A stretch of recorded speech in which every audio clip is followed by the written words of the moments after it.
In 1896, Ethiopia defeated Italy at Adwa. But 40 years later, the threat returned, this time under a fascist dictator, determined to succeed where his predecessors failed.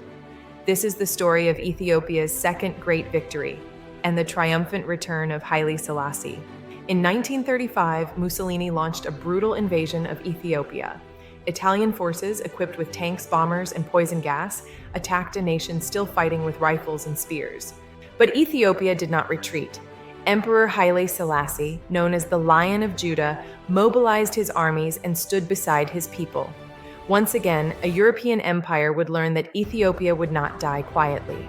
The battles were fierce, at Tembian, at Amba Aradam, at Meichu, where Haile Selassie himself rode into the fighting. Ethiopian warriors fought with courage and faith, but Italy unleashed chemical weapons from the sky. They bombed villages, burned fields, targeted civilians. By 1936, overwhelming force pushed Ethiopia to the brink. With his armies exhausted and the capital threatened, Haile Selassie made a painful decision to go into exile, not to flee, but to fight on the world stage. At the League of Nations, he stood alone before the great powers and delivered one of the most powerful speeches of the century. In calm defiance, he warned, "It is us today, it will be you tomorrow." The world applauded, but did nothing. Still, Selassie's words would echo across continents, inspiring generations and planting the seeds of Ethiopia's future liberation. Though the emperor was in exile, Ethiopia did not surrender. The Arbanyak, the patriots, rose in the mountains and forests. Farmers, priests, warriors, women, and men fought back using guerrilla tactics. They cut Italian supply lines, ambushed convoys, protected villages. For 5 long years, the Ethiopian people refused to submit.